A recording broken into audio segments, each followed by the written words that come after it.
Good day, everybody. Chris Harline here of REAP Financial coming to you with this week's Wealth Report. Today is Friday, July 11th, 2025, and I got some really big news for you. We've been fielding questions all year from clients just like you around no tax on Social Security. Will it pass? How will it work?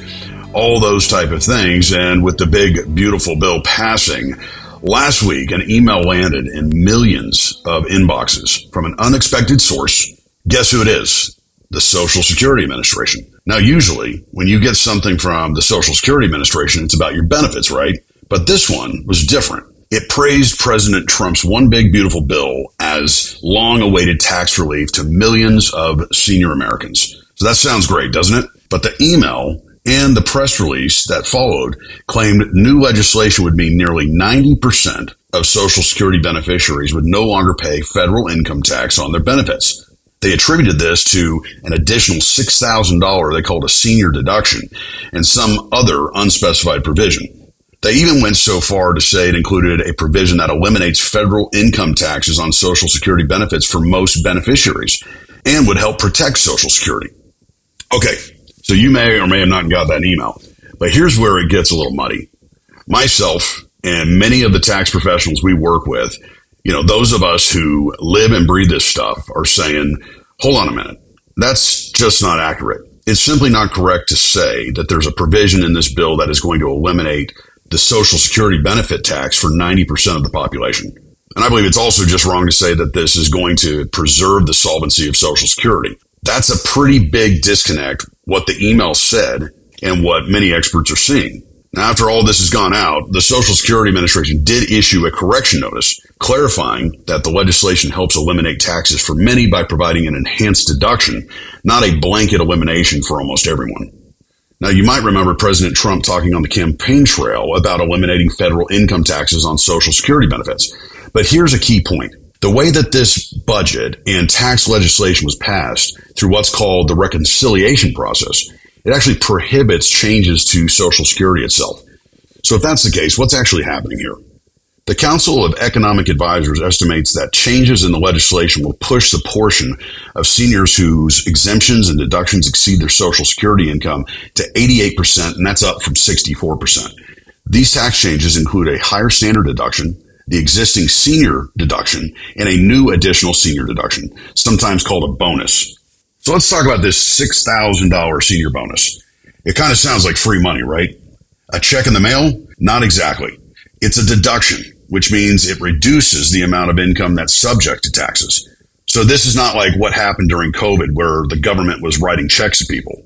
So what's interesting is that this deduction is for tax years 2025, so this year, through 2028, and it's available to eligible taxpayers whether you take the standard deduction or you itemize. But, and this is a big but, eligibility depends on your income. For years, you've heard me preach that the laws in this country are generally written around your annual income, not your net worth.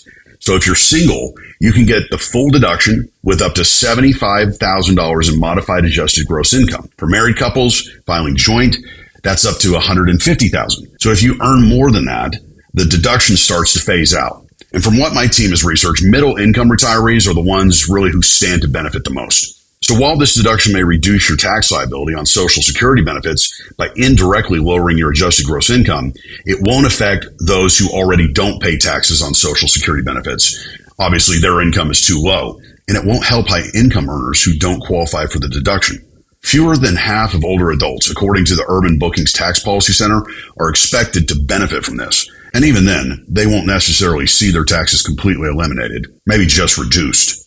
Now, I will note that while this is certainly more generous to seniors than other age groups and might help wipe out the tax liability for some, it depends on where they are in the income distributions.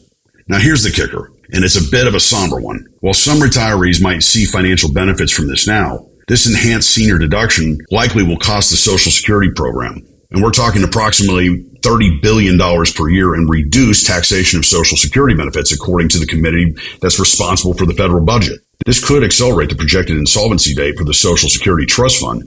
That's the fund dedicated to retirement benefits to the late 2032 from the current projected 2033. So this could easily shave a year off. So to shore up the program's funds, Congress faces tough choices right now. Raise taxes, cut benefits, or maybe it'll be a combination. Every year, the folks in DC delay reforming the program. Well, this means changes will have a steeper and affect more people closer to retirement age. So what's the takeaway here? Always be skeptical of sweeping claims, especially when it comes to your money. While this new deduction could provide some tax relief for certain retirees, it's not the universal elimination of Social Security taxes that the initial email suggested. And, as I mentioned, it comes with a potential cost to the Social Security program itself. Through the years, with legislative changes, this always brings new planning opportunities, and our advisors are already working behind the scenes to update your current retirement tax plan, and we'll look forward to discussing that with you through the end of the year. That's it for today's Wealth Report, and as we head into the middle of summer here, I want to wish you all a truly wonderful season filled with laughter and joy alongside your friends and family. May your vacations be filled with safe travels and unforgettable memories wherever your adventure takes you. Enjoy every moment, stay safe, and until then, we wish you all the best.